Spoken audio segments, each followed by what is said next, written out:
Good morning, welcome back. You're watching Daybreak on Citizen Television. Thank you for staying with us. With me in the studio is Gabriel Muduma, on my far right, governance and political commentator. Good morning, Gabriel. As well as Wakili Duncan Okach, who is a constitutional lawyer. Wakili, thank you for your time and company as well. Thank you. The front pages of the publication, the front page of the Daily Nation says why Raila's city protests flopped.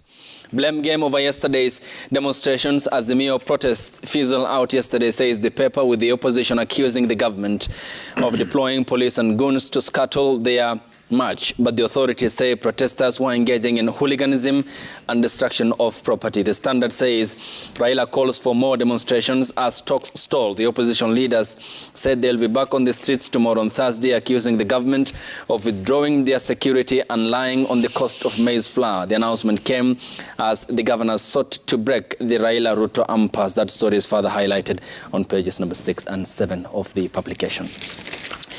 Gabriel, to you. Talks have stalled again to the streets, an extra day within the week on Thursday tomorrow. I mean, this runs opposite in the face of political instability, isn't it? That is very true, Ayub, and good morning to our viewers. First of all, I think there's something Wakili may know in Latin that they talk about jubelee fidei, which they say you must apply utmost good faith. And this is really established when you're coming to negotiate on anything. Some will say you come with clean hands, others say you come with utmost good faith. So you had a coalition, or you had a group that said, let's talk, and opened an environment which seeks to establish what you would call an arrangement where people can sit, discuss, deliberate, and see whether they can come up with a way forward. I think that environment has been watered down. One group has said there is no good faith. And as such, you're left wondering if you have an environment that has been created to talk. The best you'd have applied, the very least you'd have expected is just to show up and figure out how do we address the matters that we feel needs to be or need to be addressed using this environment and what you have created. Remember, one of these groups, which happened to be Kenya Kwanza and Azimio, Kenya Kwanza has said this is how we want the discussions or the talk structured. The others have said, no, first of all, yes, we want them out of the environment that you have recommended, which is parliament. And we want it somewhere else, just like what we've had in the past. But now, Ayub, from where we sit, you start asking certain questions. If you remove such discussions from a structured environment, immediately, you've created an imbalance, because where it is structured, where you have something we call a Hansard, where you have an environment where you can be able to follow, the public can be able to follow, as opposed to a closed-door meetings at some hotel, where you bring a paper and say, same way we did. We had the very same thing that people are talking about. We had a situation led by the then senators, Kiraito Morongi and Senator Orengo. And they brought a paper to Parliament and said, do not remove or add a comma or a zero or any letter. What has that brought to us? Did it not establish a commission that we are so against today as well? So that's what exactly what will change this time? Because that environment has been there before. Why don't we try this? That is structured, that has a proper follow-up. The public can be able to follow up. As far as I know, many people like us and Wakili here would even ask for some of those discussions, since there's nothing we are hiding as a country. They are open for the public to see and follow those deliberations. Okay. Wakili, then the accusation by the Kenya Kwanza or the government is the shifting of the goalposts by the opposition, and the opposition accuses the administration of political poaching of its members and decrying the inclusion of Adan Keynan, the eldest member of parliament, in the committee that represents the Kenya Kwanza administration. I mean, then will it be all down to the two principals, the president and the opposition leader, shedding off the leaders who are holding the grandstanding position to rather focus on the main agendas here and shepherd this entire process? Yes, thank you so much, Ayub, for having me today. Indeed, someone would look at it from that perspective and say that through whichever process, if the issue of the two members from each side is dealt with, then we will actually have a way forward. But I think that will still not give you a way forward, because there are still other issues which have been raised and which will still form part of the dispute or the impasse that is there. One is even the agenda itself. You know, they are speaking from different points of views. One indicates that some of these items should be on the agenda table. Others are saying no, the only thing that should be on the agenda table should be A, B, and C, or maybe the issue of IBC specifically. So you will still have a stalemate or a standoff. And I think the essence of this is because in terms of what gave birth to this process, it was actually midwifed not by the principals themselves, but by persons who actually tried to be the go-in-between. But there is no time, and this has been admitted by the president, has been admitted by the leader of opposition. Mm-hmm. They've not spoken. So, of course, there will still be that tension, though it's still a game of cards. And even what is being put on the table is actually not what they want to discuss. That is what I believe. What you are seeing, even if each and every agenda as is being proposed is put on the table, I still believe what the opposition wants to be discussed is exactly what is not on the table. So that's why you'll find that there are issues. And I've said before, if you look at the nature of the protests, it is actually... Okay, before we come to the protests, because it's what informs some of the outlined issues, and that is on the high cost of living, the IEBC and the reinstatement of Cherera for who resigned. And we understand that there is already a process in motion of getting the next crop of the poll commission leadership. And then what they say must be the stoppage of the government's buying spree of MPs, which is largely down to the place of policies and ideologies. We'll be talking about that. I mean, how practical then is it from the constitutional perspective of stopping the IEBC process, which is already in motion, to get the next chairperson and the commissioners? And then how do you treat resigned commissioners who the opposition demand must be reinstated? Of course, I think in terms of negotiations, people will aim at the sun, knowing that they want to land at the moon. So some of these demands, of course, they are impractical in terms of reinstatement of the Cherera 4. That's a constitutional process and a legal process that led to the ouster, and some of them actually resigned. So you cannot unresign. You understand? It was actually a resignation is akin to, is voluntary. So you cannot then, there is no space where you can then reverse it at will. It has been accepted and the country has moved on that. What I know that can be at least tinkered with is a process that is ongoing. Because if there is a formula or there is some consensus from these bipartisan talks, if they so proceed, that will take center stage. And it's not the first time that such discussions have led to some consensus, and it has led to a discussion towards even IBC. That is why the former ECK team actually ended up leaving office before their term, and I've seen the chair wrote a book, and he has explained all these therein, and it means that even for them, they then put the country first as opposed to themselves. Of course, any issue that they have can be dealt with, but I believe that is a process that can be reversed. And even today, Ayub, yes, that process is not moving as fast as it should have. I think just because it will show bad faith on the part of the government that they are speeding up this process, which then will mean that the discussions by the bipartisan team will actually be overtaken by events. Okay. That is the IBC, not ECK, of Isaac Hassan, who unceremoniously left office in 2016 following the sustained opposition protests. Gabriel, yes.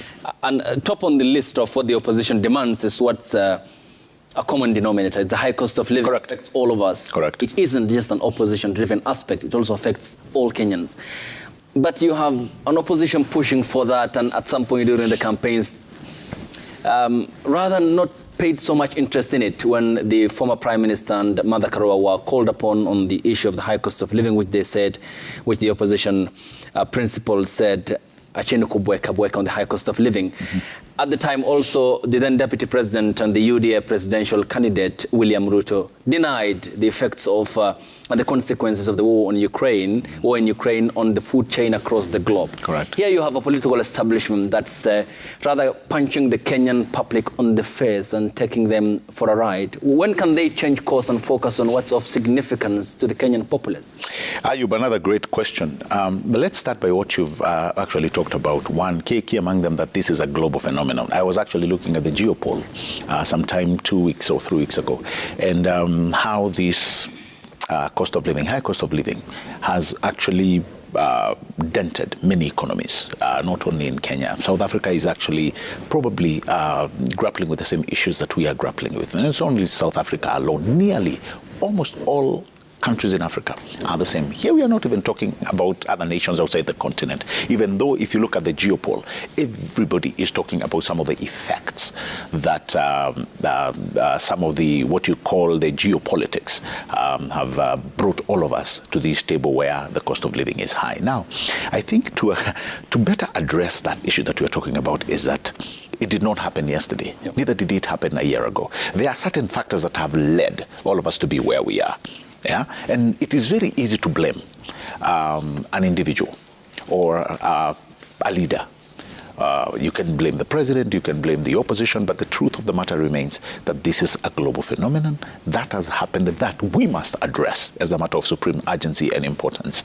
When you are talking about the escalating of food prices, this is something that started a long time ago, and I'm glad you've actually brought the example that the people who are in Azimio, the people who are back then were in what you would call politically in bed with government, were saying, you know, msibwekebweke, this is an issue that is affecting everyone. Only for the tune to change just because you did not get the coveted price that you're looking at. But if you are to make it a national agenda, you have to come again on the table of discussion with utmost good faith, trying to understand that there is something happening that was not there before. What am I talking about?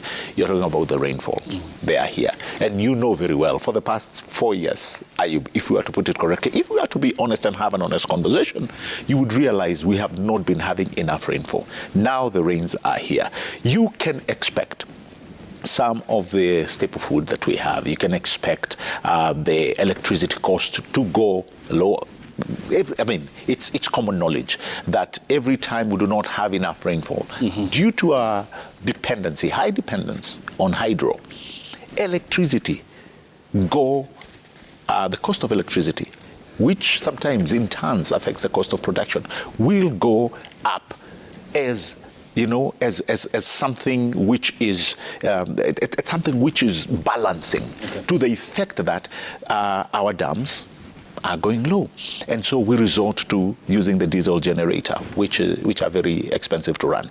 And so when you are having this conversation back to back, Ayub, we must realize that the foundation belief of what we are asking for as a sit down is that, first of all, we are dealing with a global phenomenon. If we are going to make it a national agenda, and this is why I keep insisting, let us come with the true realization that we are discussing a subject that must be dealt with honestly and without bias. Moving forward to the issues that are happening in Europe, I think with time, Ayub, it may die down. We may probably go back, as we have seen with the strategic application of the oil now. You saw the other day, I think it was maybe a few weeks ago, when the president came out and said that they have reached a deal with oil producers and how they will be buying oil, how they will be buying the oil, not with the dollar, but really with the local currency.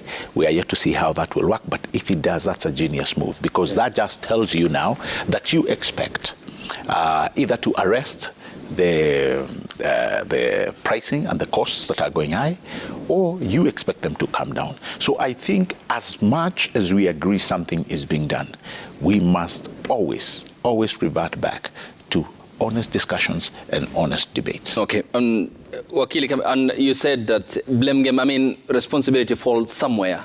So we expect the political leadership to address some of these problems.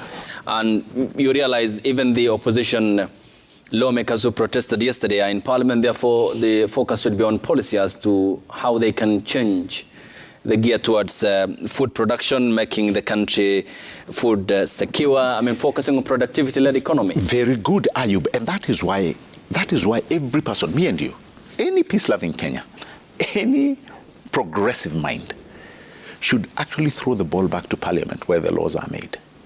Yeah?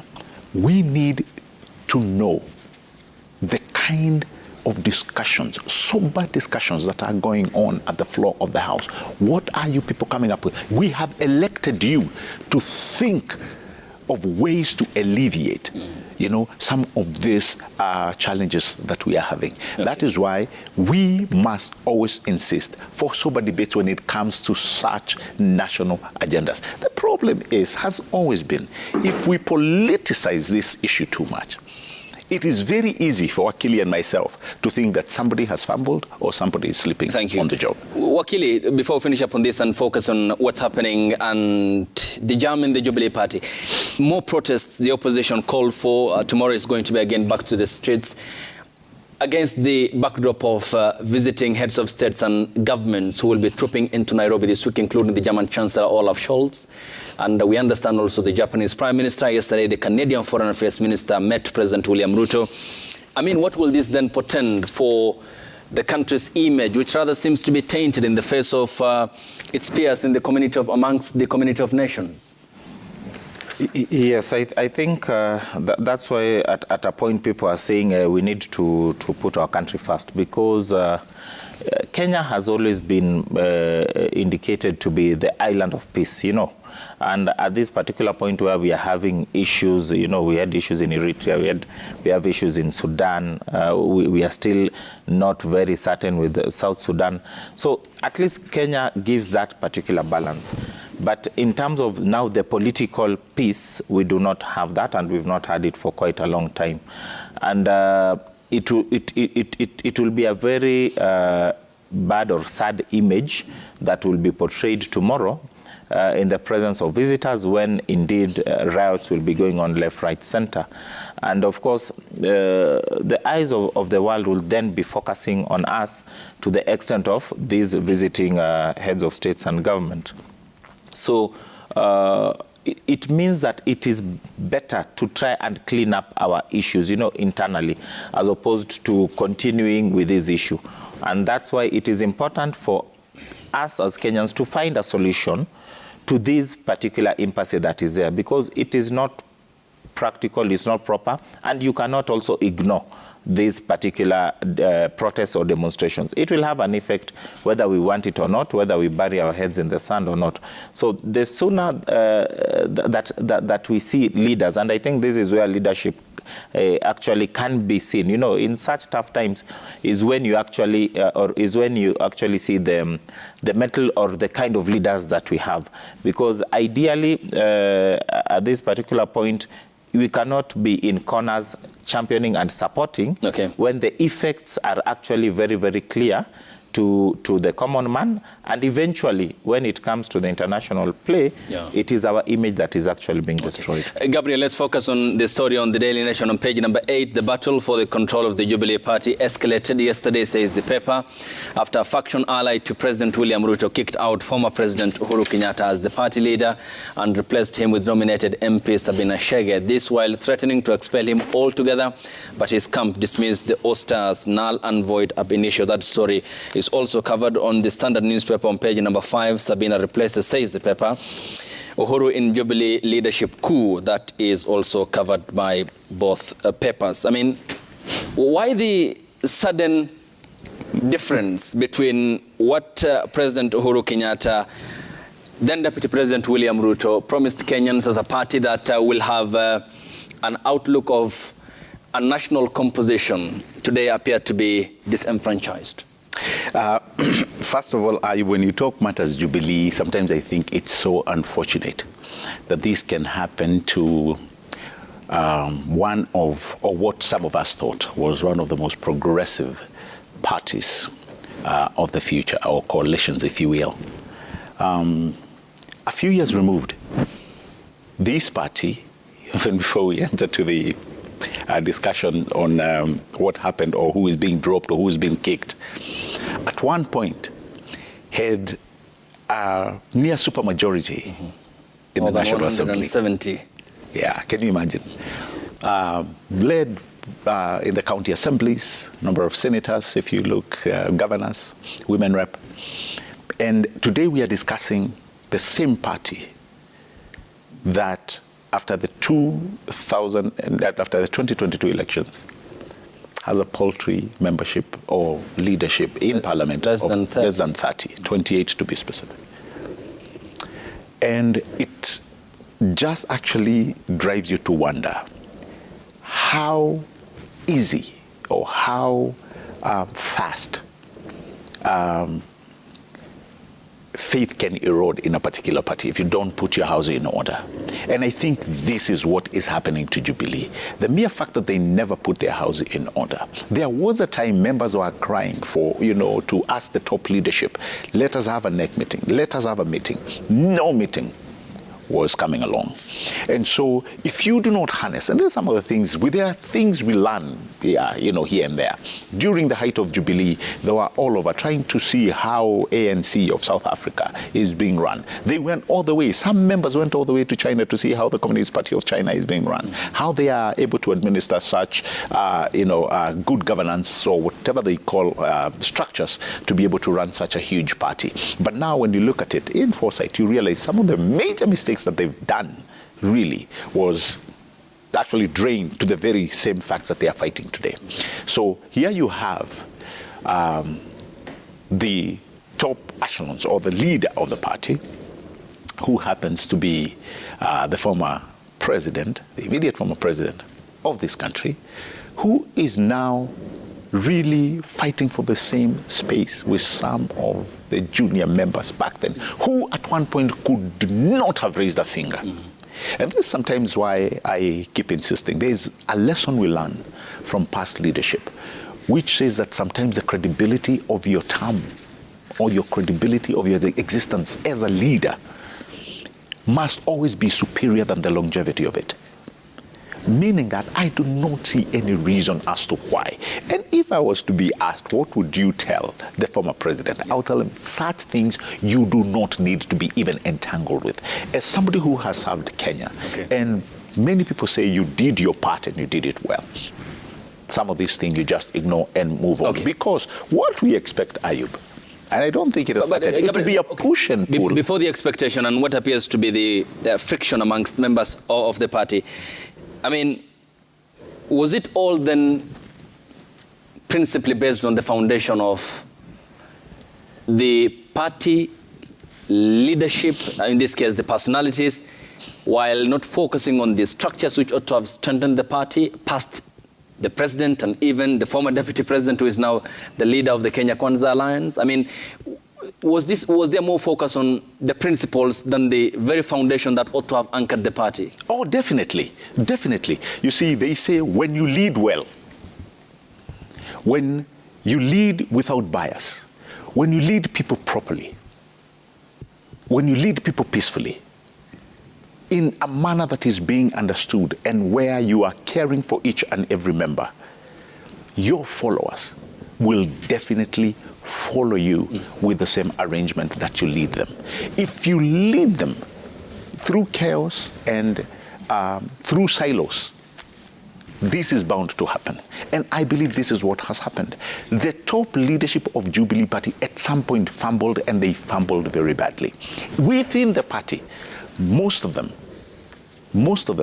started their own silos. And this is what you're finding right now. And it did not happen just the other day. Okay. Yeah, this is something that you can say started immediately Jubilee won the 2017 elections. And that is why you saw a huge portion of members left to go and join another party.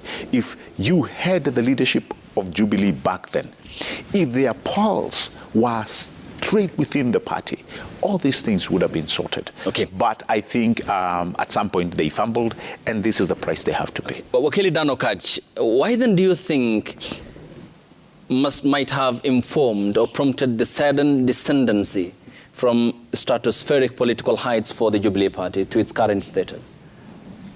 I think the answer to that, I will look at it from a simplistic point of view. The fact that power has left that particular party. And the moment power leaves that party, then of course, the power is actually what held this party together. They came together, remember the history of Jubilee and URP at that particular point.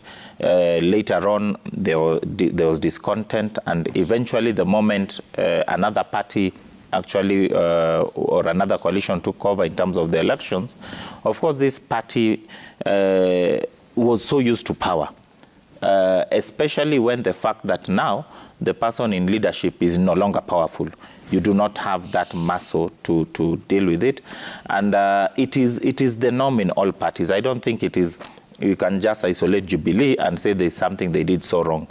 But we've seen the history of parties in this particular country. We do not have parties which are hinged on proper ideologies that will transcend even the leadership of those parties. Because we have parties that are parties which are akin to the owners of those particular parties. If those owners decide to fold that party and move to another party, people move with them, which is unfortunate. And if that party remains as it is, it becomes just a vehicle that is available for purchase by any other person. That's why parties are always purchased and rebranded. And I believe any party today can be purchased, rebranded, and it can even win elections. So that's why I always say, in Kenya, we cannot say that we have, major strong parties. We have strong personalities. Okay, but then why then do you think they made such a grand promise when they knew they will use and trash that vehicle in 2016, and understandably that it's the taxpayers who fund the political parties? The taxpayers fund political parties, but you must know that we are still trying, in terms of the legal framework and regime, to at least improve that. And we have come from quite a distance. The only problem is that politics always comes in and they still try to tamper with the proper hygienic legislations that have been put. Just again, because it is political parties that come and control parliament. So unfortunately, that's where we are. But we have come a long way. But even if you look at it internationally, it is normal when a leader leaves office or their term comes to an end, there is always a struggle. Look at when Barack Obama was leaving.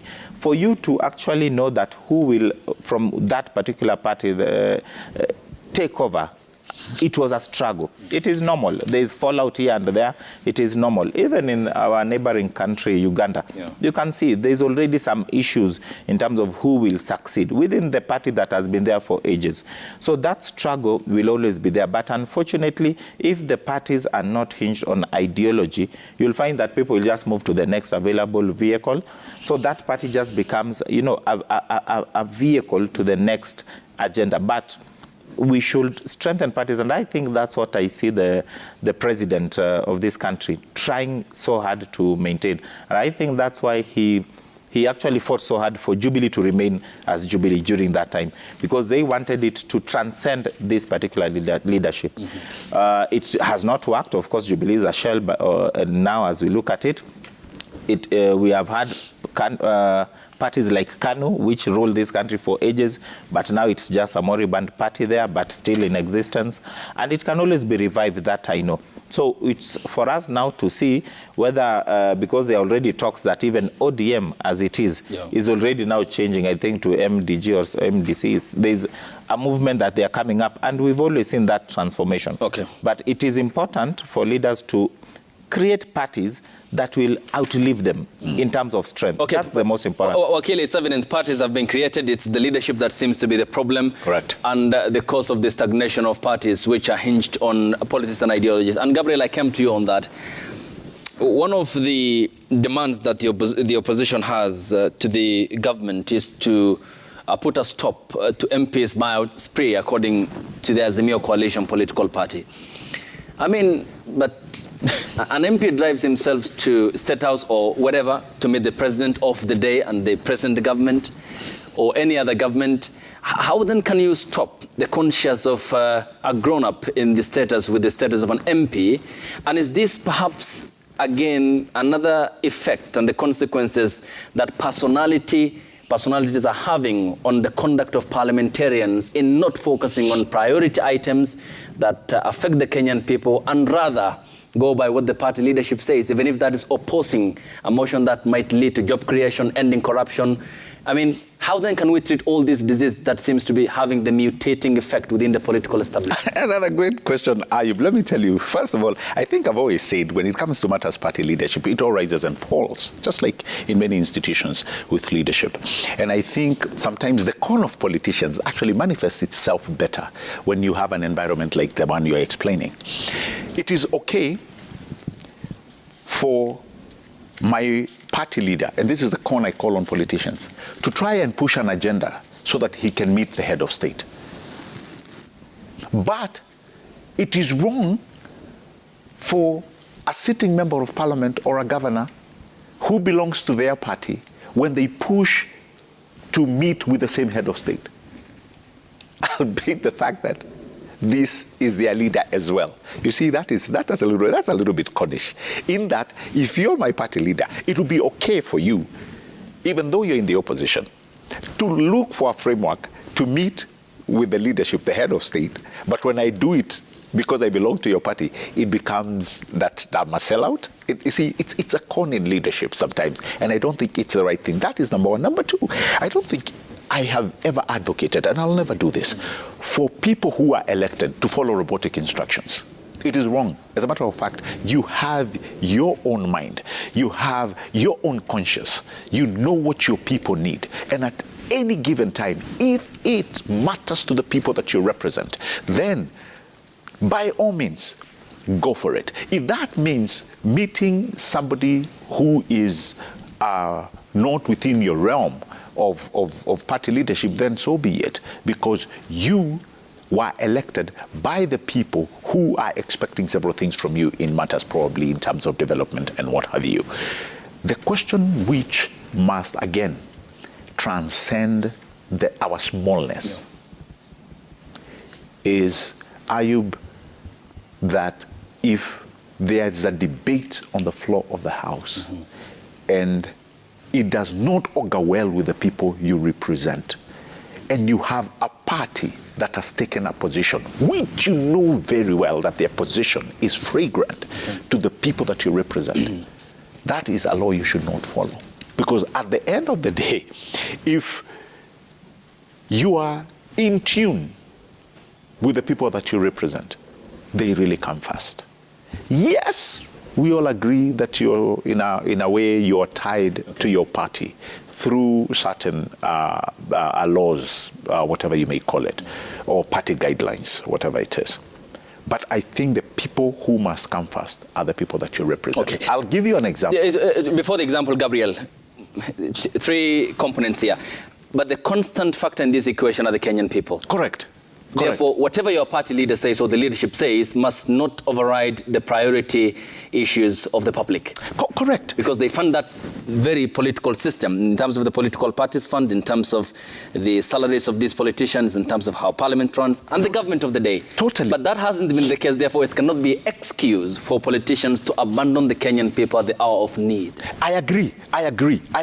And why we may all probably have our ducks swimming in a row when it comes to what Kenyans want is our smallness must be moved out so that the mwananchi is given the services that they require. What I'm against and what I can be against and what I believe many Kenyans will be against is you following a particular instruction, A, to try and twist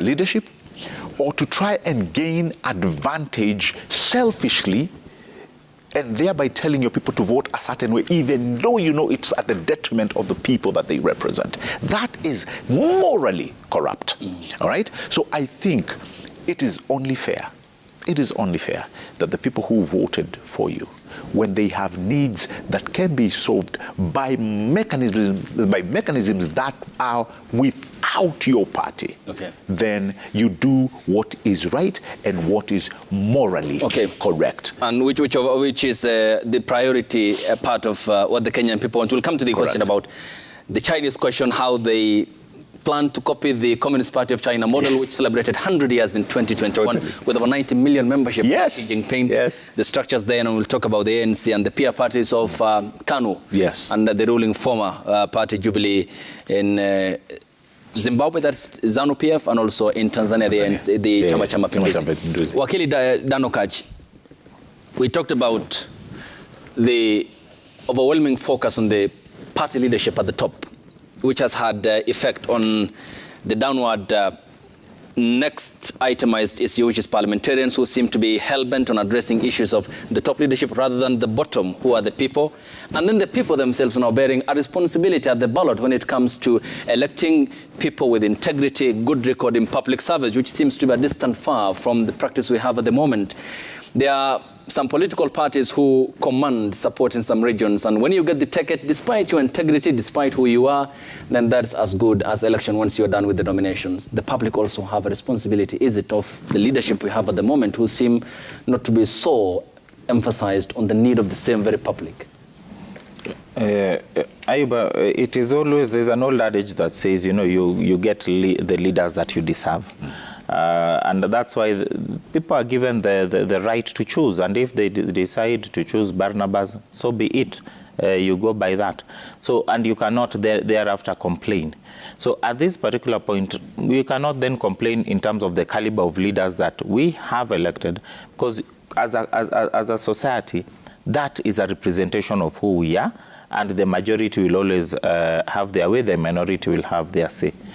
But having said so, there's an issue that I'm picking up from what my brother Muduma has indicated, which is closely tied to your question. It will not be proper to indicate that the moment someone has been elected, they can thereafter go on a floric of their own and make their own decisions, and it is assumed it is the decisions of the people. That is why the Constitution has a very fundamental provision in terms of public participation. And even in those decisions that these people make, it is important for them to adopt the spirit of public participation. So if you are elected under a certain party's ticket, if you had indicated this is how we will work as I proceed, that is a commitment you've made to your people. The moment you do a major about turn, it is only proper for you to go back to the people and say, I'm thinking this is the way to go. Let those people give you the blessings. Do not assume that you make those decisions now and you make an about turn and that's it. And that's why there is a recall clause which ought to be activated, and for people to always say, if you don't go in terms of our aspirations, we can recall you. As I say so, we are talking about the import of having strong parties, like you are saying we are going to discuss the Communist Party in China. You know, you cannot have that if you do not have party hygiene. And it is important for people to accept this, whether they're in the ruling coalition or they're in the opposition. Hygiene is so important because it affects both ways. Today you might be in power, you might enjoy what Gabriel is indicating. Tomorrow you'll be on the other side and you'll actually feel that it is proper to have proper hygiene. It is not wrong for someone to go and visit the head of state, the deputy president, or even anyone in government, even the county commissioners. But when it is about a political issue, it is only proper to inform your party that this is actually, I've been invited and I'm going for this particular purpose. Okay. It is only fair. Otherwise, if you don't do that, it will mean that what people are calling political prostitution will continue. It's important because you gave him the time, and it's good to have this other perspective so that we understand each other on this. So it is important to avoid that in a manner that you'd always say that it will not be right for you to put it like Modoma says, that if you think you can get some benefit from this office, then so be it, you go there. It is not right because in the constitutional dispensation that we have, the government has been elected into office to serve all Kenyans, regardless of whether you'll pay a visit or someone will pay a visit or not. They are supposed to serve all Kenyans. And over and above that, the cake has been distributed to counties. Okay. So the money goes to the county down there. So if you are to visit a certain office, it should not be that you are going to visit so that you get out of there with the development. It means, Ayub, if your MP does not visit there, then his MP will actually come with more development goodies as opposed to yours. That's discriminatory. Okay. Interdependence is agreeable within the political dispensation, but that doesn't mean that you have the license to do a hop, step and jump political jump towards a political end. But as we finish up on this, Gabriel, the Communist Party of China, the ANC party, it censured its former president, Jacob Zuma, its former leader, corruption allegations. That's the extent of, a thriving democracy. You look at the Communist Party of China, notwithstanding the perspective to which the West looks at China in terms of its human rights records. I mean, where then did the Jubilee Party drop the ball? Is it the integrity of the party membership and its leadership? Is it the structures that were faulty, that couldn't hold up? I mean, what really then leads to the very glaring inconsistencies of what they promised and where we are today? First of all, the parties that you've actually given an example of when you talk about the Communist Party of China, when you look at ANC, when you look at the CCM in Tanzania, ZANU-PF, and most of these are the parties that have existed for the longest. Even in the US, you can look at the Democratic and the Republican Party. The first thing that you will, that is glaring and comes to the fore is that, first of all, these parties are built with very good structures. And they hold that the party and the members are more important than one single individual. Yes, you can have one person who is at the helm of that pinnacle or a leader at that particular time, but the members have a very big sway and also a very big say as far as party matters go. So that is one clear distinction that you make with these parties that have existed for longest. The other thing is that their guiding principles are very well articulated. If you look at ANC, they even have those recall clauses that they can actually chastise and recall a sitting president. And once they get him out of that particular party, he doesn't have any other option than to resign from that highly coveted seat. Okay. So I think the first thing that the takeaway is the leadership of that particular party, but most importantly, the structures and the powers that members are able to wield. Something that probably, I will digress just a little bit with what is currently happening, and the question that you had asked earlier, Ayub, is I have never, and I wouldn't advocate that member of a particular coalition can just wake up and decide to do their own things. I understand what Wakili is talking about when he talks about party hygiene. That's not what I'm talking about. If there's a political angle where your party must marshal up numbers or something which is so detrimental that can be argued through parliament, they're by all means necessary. You vote with what your party wants. And this has been the tradition for the longest. But when it comes something, because sometimes we have bipartisan support, you've seen that.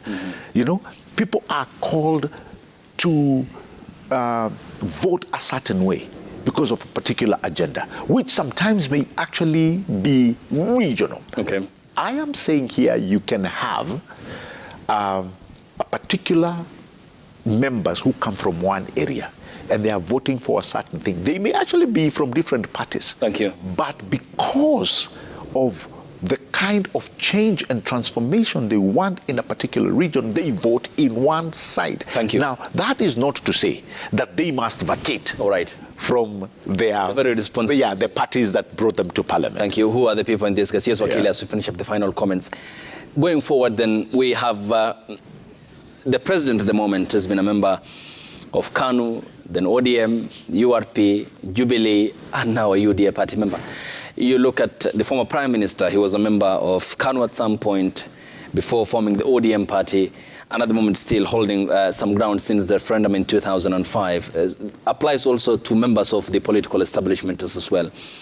Do you foresee a perpetual continuity, or rather political parties that are anchored on pillars of ideologies and policies, which is what it ought to be in a multi-party democracy? Ayub, the future is not bright in terms of that particular perspective. And you can even see, and I've indicated, it's very clear the president wants to create a party that would actually outlive him. But if you look at even what is happening, the UDA Secretary General actually tried to say everyone should fold their parties and actually be in one party in terms of the coalition, the ruling coalition. That talk died immediately because there was a lot of resistance. And it then means that we will have the status quo maintaining maybe even after 2027. But towards 2032, when we'll be having the general elections now, if the president wins, and it will be a time that we are sure that a new president will be elected, you'd actually still see the same issues. You can see Jubilee trying so hard to get into the fold of Kenya Kwanza. So it will still mean that these issues of parties will still remain, and we will not have, like we've seen in America and many progressive states, 2 or 3 parties anchored on ideology. Today, Ayub, if someone tells you that he belongs to the Kenya Kwanza, any of the Kenya Kwanza parties, the only ideology is bottom-up. That's not an ideology that will actually transcend for quite some time. It is only for a season. But you need to have ideologies that will actually be anchored and will remain relevant over and over in terms of the period of time. If you look at the Azimio side, in fact, they don't have an ideology. At least this one has an ideology. Them, they don't have. It is a coalition that has just brought parties. But what is ideology? Their essence is getting power. And that's why once any of these parties gets power, they tend to now reverberate around the main person there. Remove the main person, we have no party. Thank you. Wakili Dan Okatch, your time is all appreciated. Thank you so much for making time. Gabriel Mudhuma, governance and political commentator, your time is as well appreciated. Many thanks for joining us on the broadcast to look at the pages of the publications and the major stories happening in the country.